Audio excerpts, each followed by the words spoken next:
Assalamualaikum warahmatullahi wabarakatuh.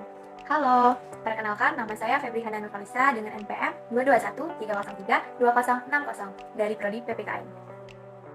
Di sini saya akan mensosialisasikan tentang kewajiban menaati hukum dan pemerintah. Apa sih itu kewajiban? Kewajiban adalah segala sesuatu yang harus atau wajib dilakukan dengan penuh rasa tanggung jawab. Kewajiban telah diatur dalam Undang-Undang Dasar 1945. Kewajiban menjadi suatu tugas manusia yang harus dilakukan seperti pekerjaan dan tugas menurut hukum. Lalu, kewajiban menaati hukum dan pemerintahan sebagai warga negara yang baik, apa saja sih? Kewajiban warga negara yang pertama adalah wajib menaati hukum dan pemerintahan. Wajib menaati hukum dan pemerintahan itu sudah diatur dalam pasal 27 ayat 1. Lalu apa sih contoh kewajiban menaati hukum dan pemerintahan? Yang pertama adalah menaati peraturan lalu lintas.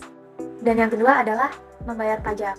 Yang kedua adalah wajib ikut serta dalam pembelaan negara yang telah diatur dalam pasal 27 ayat 3. Contoh penerapannya dalam kehidupan sehari-hari contohnya adalah kita sebagai pelajar harus belajar dengan giat dan sungguh-sungguh. Dan yang ketiga adalah wajib menghormati hak asasi manusia yang telah diatur dalam pasal 28 ayat 1. Contohnya adalah hak kita sebagai warga negara mendapatkan tempat tinggal yang layak, mendapatkan pendidikan yang layak, dan mendapatkan penghidupan yang layak. Dan yang terakhir adalah wajib tunduk kepada pembatasan yang ditetapkan Undang-Undang Pasal 28 ayat 2. Contohnya dalam kita berlaku di lingkungan masyarakat, setiap pergerakan atau kehidupan kita dibatasi oleh hukum yang berlaku seperti halnya Undang-Undang Dasar. Lalu kenapa sih masih ada melanggar kewajiban hukum dan pemerintahan? Apa sih penyebabnya? Apa sih pelanggaran hukum? Pelanggaran hukum artinya orang tersebut melanggar apa yang seharusnya tidak diperbolehkan di dalam hukum. Dalam arti lain, apa yang ia lakukan melenceng dari apa yang telah diatur di dalam hukum yang telah ditetapkan. Padahal, hukum dibentuk agar tidak terjadi keributan dan masyarakat dapat hidup tertib. Penyebab seseorang melakukan pelanggaran hukum. Umumnya, pelanggaran hukum itu terjadi karena 3 hal. Yang pertama, namanya penegakan hukum. Yang kedua, pelanggaran hukum dianggap hal yang biasa. Dan yang ketiga adalah rendahnya kepatuhan hukum dalam masyarakat. Lalu, upaya apa saja yang dapat dilakukan pemerintah untuk mencegah terjadinya pelanggaran hukum? 7 upaya pemerintah dalam menyelesaikan pelanggaran hak dan pengingkaran kewajiban. Pertama, penegakan supremasi hukum dan demokrasi. Yang kedua, pengoptimalan peran lembaga. Yang ketiga, meningkatkan kualitas pelayanan. Yang keempat, peningkatan pengawasan. 5, peningkatan profesionalisme. Yang keenam, meningkatkan kerjasama. Dan yang terakhir adalah penyebarluasan prinsip kesadaran bernegara. Pengamalan nilai-nilai Pancasila dalam kehidupan sehari-hari. Yang pertama adalah pengamalan nilai-nilai Pancasila ketuhanan. Pengamalannya adalah percaya dan tawa kepada Tuhan Yang Maha Esa sesuai kepercayaan dan agamanya masing-masing.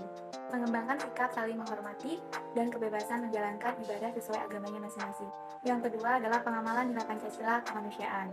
Pengamalannya yaitu menghormati hak-hak dan kewajiban yang dimiliki masing-masing orang sehingga tidak terjadinya pelanggaran HAM. Pengamalan nilai Pancasila yang ketiga, persatuan. Pengamalannya adalah dalam kegiatan di masyarakat seperti kegiatan kerja bakti atau siskambling dan mematuhi peraturan yang berlaku yang ada di Indonesia. Pengamalan nilai Pancasila yang keempat, kerakyatan. Seperti menghindari aksi walkout dalam suatu musyawarah, 2, menghargai hasil musyawarah atau keputusan bersama, dan selalu mengutamakan musyawarah untuk mencapai mufakat. Dan yang terakhir, pengamalan nilai Pancasila yang kelima. Pengamalannya adalah mengembangkan sikap adil terhadap sesama, menjaga keseimbangan antara hak dan kewajiban, serta menghormati hak-hak orang lain. Nah, itu tadi sosialisasi kewajiban menaati hukum dan pemerintahan yang dapat saya sampaikan, dan juga pengamalan nilai-nilai Pancasila dalam kehidupan sehari-hari. Jadi, kita sebagai warga negara yang baik, hendaknya menaati hukum dan pemerintahan yang ada, serta mengamalkan nilai-nilai Pancasila yang ada dalam kehidupan sehari-hari. Sekian yang dapat saya sampaikan. Saya ucapkan wassalamualaikum warahmatullahi wabarakatuh.